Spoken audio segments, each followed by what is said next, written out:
Good morning. This is All India Radio, Kohima. The morning news read by Jonas Yantan. Budget session of Parliament begins today.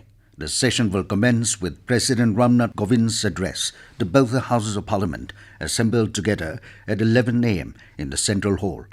After that, a copy of the President's address will be tabled in both the Houses. Economic Survey 2021-22 will be tabled on the same day in the Parliament. Finance Minister Nirmala Sitharaman will present the Union Budget for the year 2022-23 on the 1st of February in the Lok Sabha, and its copy will be laid on the table of the Rajya Sabha soon thereafter.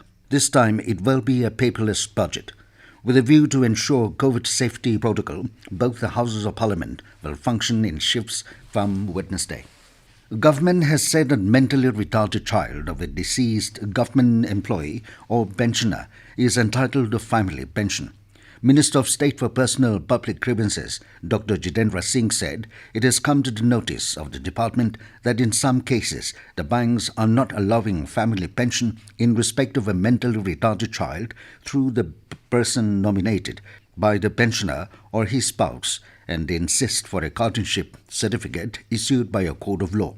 He said a provision for nomination for family pension is intended to avoid any hassle to the child suffering from a mental disability in obtaining guardianship certificate from the court or in claiming family pension after the death of his parents. Dr. Singh said insisting for a guardianship certificate by a bank in such cases defeats the purpose of such nomination and also violates the statutory provisions of Central Civil Service pension rules.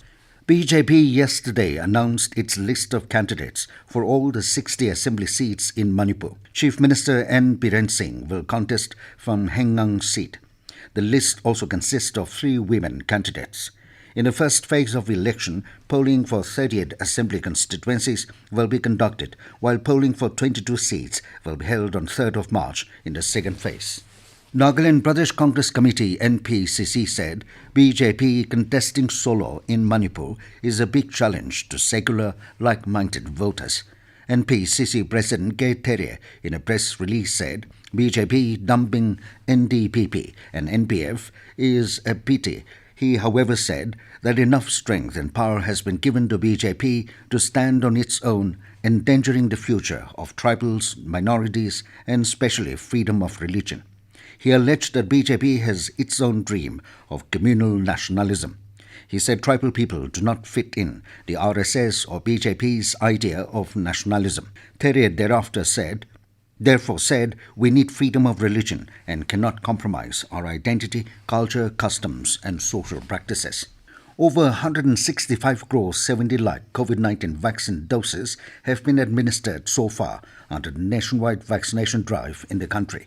Over 75% of the eligible population in the country is now fully vaccinated. In a tweet, Union Health Minister Mansukh Mandaviya said, with the mantra of Sabka Saath and Sabka Prayas, India has achieved the goal of vaccinating 75% of its adult population with both doses of COVID-19 vaccine. Meanwhile, Prime Minister Narendra Modi congratulated fellow citizens for this momentous feat. In a tweet, Modi said he is proud of all those who are making the country's vaccination drive a success. Nagaland yesterday logged 65 new COVID-19 infections along with 2 deaths and 60 recoveries. The total confirmed caseload of the state went up to 34,341 and 731 deaths. While the active caseload is at 884, the number of people who have recuperated from the disease surged to 31,318. Meanwhile, the cumulative number of COVID vaccine doses administered in the state so far has crossed 14.09 lakh. As the number of COVID-19 cases are rising fast in several parts of the country, we appeal our listeners to be vigilant and get fully vaccinated and help others, including children between 15 and 18 years, to get vaccinated.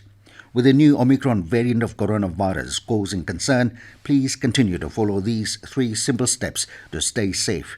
Wear a face mask, maintain 6 feet for social distancing, focus on hand and face hygiene. For any COVID-related information or guidance, contact national helpline numbers 011-2397-8046 and 1075 and state helpline number 18003450019. With that, we come to the end of the morning news. Have a nice day.